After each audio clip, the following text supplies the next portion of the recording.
So, it seems that everybody's up in arms about what happened in Minnesota, especially here in West Virginia. Well, here's my question to you. For all your virtue signaling now in 2020, where have you been for the past, 14 years or so that I've been taking on the issue of police misconduct in West Virginia, which of course is where I live. But I get calls from all over the country. Take a look at this. This is a video I took secretly with my phone about 14 months ago in a hospital in Huntington, West Virginia. Can you hear me? Can you hear me? This is my client, James Dean, breathing some of the last breaths of his life. Actually, a machine is breathing for him, and that's his elderly mother bending over him, trying to talk to him, saying, James, can you hear me? What you can't see in the video is that right behind are the nurses who are pressuring, and even the brain surgeons were pressuring this elderly lady to pull the plug on her son. And before she makes a decision, she's desperately trying to talk to him. I couldn't get anybody to care. That was 14 months ago. In fact, the nurses in the hospital wouldn't even let me take pictures or a video. Here a man is dying in the hospital. He had trauma to his brain, a crushed skull, a brain bleed, had to have a craniotomy. This occurred while he was being arrested by police in West Virginia. Nobody cared. I wasn't allowed to even take pictures of the guy, of my client. No police would show up. I called the FBI. I called the local police. Finally, I got a state trooper to talk to me. He said he was going to investigate. That was 14 months ago. The medical record said that he suffered skull trauma as a result of trauma to his head. It happened while he was handcuffed being arrested. Somehow his head impacted the floor while he was being arrested.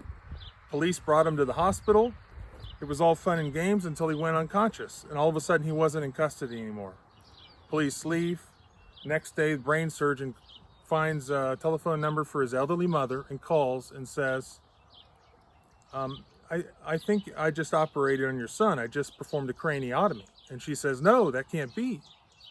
He said, oh yeah, James Dean. And he gave the age and so forth. And that's how his elderly mother that you see in the video found out that her son was in a coma. Nobody cared. I posted on social media. It was in the news. I was able to bring a Charleston Gazette reporter into the room with me. He was basically posing as a lawyer. It was the only way we were able to get in there. Again, not allowed to take any pictures. Police wouldn't show up. You want to know the worst thing of all? Now we're 14 months after the fact, and the West Virginia Medical Examiner's Office still has not found a cause of death, despite the fact that the brain surgeons said absolutely it was trauma to his skull that caused the brain bleed. The West Virginia Medical Examiner's Office could not figure out just how this guy died. They were hoping to find some other cause to relieve law enforcement of liability. Either that, or they're trying to delay the filing of a lawsuit to try to see if we missed the statute of limitations. At least in my opinion, that's what it seems like they're doing. Or maybe they're just really incompetent. So let me see, do you care about this? Do you care about James Dean like you care about a guy you never met several states away just because of the color of his skin? Why don't you protest, call the governor, and see why don't they help this poor lady? Why don't they release the medical examiner's report so this family can pursue justice? Or are they just trying to stop mean old John Bryan from filing a lawsuit against the police? And that's the whole thing. For the past 14 years that I've been doing this in West Virginia, nobody cared. These people can't get anyone to talk to them.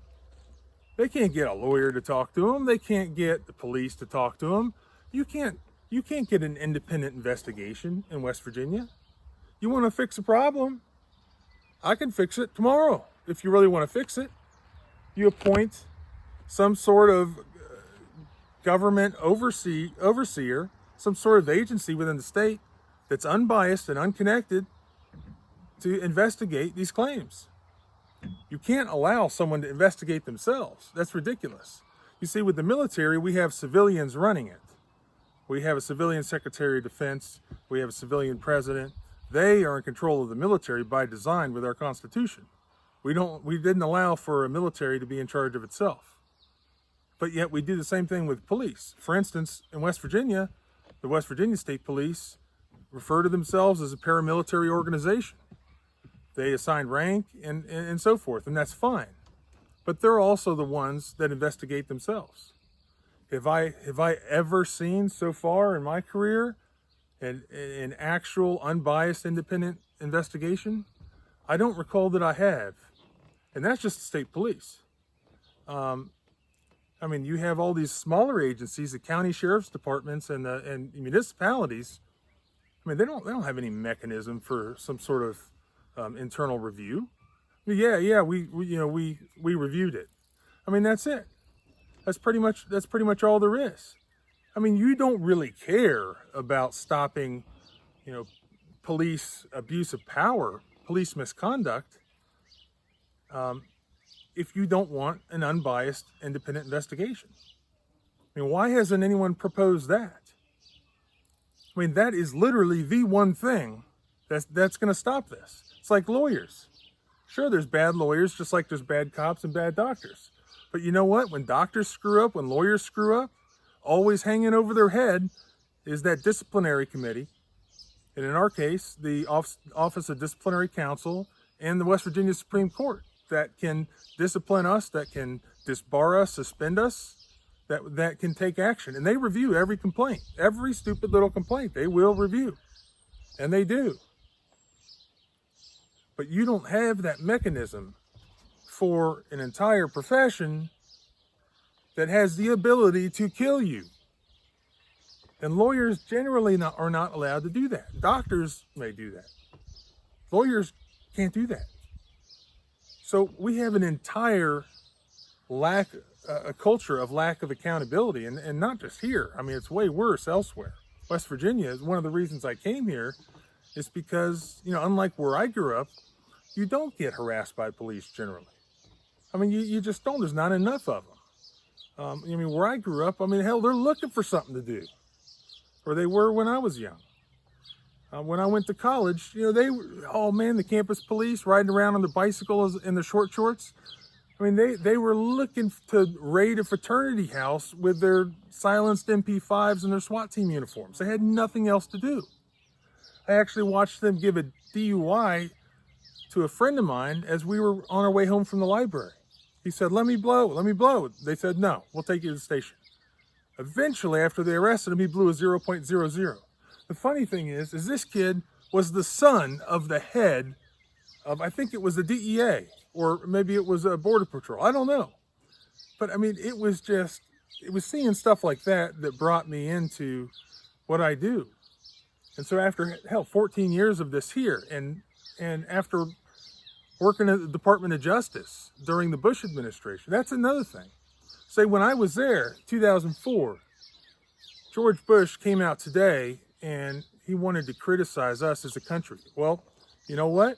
I was working at the United States Department of Justice in Washington, D.C. when he was president. And I was actually working for the one unit of the Civil Rights Division of the DOJ that investigates pattern or practice police misconduct. For instance, racism, racial profiling. You want to know how many people George Bush had working on this through the whole country? Two plus me, three people. And now he's going to come out as if he's had nothing to do with this situation. Well, hell, he was president for 8 years. So if you really want to affect change, contact your governor, contact your legislature, have them contact me. I know exactly what to do. I could fix the problem in no time. I suspect there's a lot of people who would disagree with that and try to stop me. But that's where you're going to affect change. I mean, it's not going to be in raiding Louis Vuitton stores or Nike stores. I mean, that's just going to make the problem worse. I mean, you do something like that, what are you going to get? You're going to get more police. You're going to get harsher treatment by police. It is a problem, but in my opinion, there's no systemic racial component to it. Because West Virginia, the cops are mostly dealing with white people. It's happening to white people more than it is to black people in West Virginia, and I've represented both. You know what? Speaking of black clients, I represented several black clients who were beaten by a state police trooper in racial terms, under racial terms. And nobody cared. Hell, it was in the news. It was on social media. No one really cared. And I followed through, and I got a decent settlement for the men, but that's all I can do is get money. And there were more than one of those cases. And that guy's no longer a police officer, to my knowledge. He's no longer a state trooper. I mean, how about when I represented a gay man who got beaten by police up in Parkersburg, West Virginia, and they called him, the F word as they punched him in the nose. It was on the front page of the Charleston Gazette. Who cared then? Who was it fighting? Was anyone marching? No. It was just me and one other lawyer in that case seeking justice for the person. And if you really want to affect change, you've got to have some sort of accountability. You have to have independent accountability. And, if you want to march for something here in West Virginia, march for James Dean. Will you not march for him because of his skin color? March for his mother. Will you not march for her because of her skin color? Because if you won't, then everything you're doing is meaningless. It's just to make yourself feel good. So I challenge you. You want to help? I can show you all sorts of instances of outrageous conduct by police or other government employees in West Virginia. You want to do something about it? Let's do something about it. One thing I realized that I forgot to include in this little video is that I don't blame individual police officers for all of the stuff that's going on. If I look like I have puffy lips, it's not because I'm hoarding nuts for next winter. I actually have an abscess that's coming back in my face, as if 2020 was bad enough already. In any event, you have to realize that this situation was set in motion decades ago with our politicians in our Supreme Court, such as the Warren Court, which decided that we were going to become this police state. And we have to reflect on that and look at what we can do to change it. We can't blame the individual police officers for the problem that we have, as a society, has created. So, we have to judge individual conduct by individual conduct. Everything's a factual analysis. If you're involved in a self-defense shooting, you don't want to be judged based on anyone else's conduct but your own. Same thing here. That's all I wanted to say.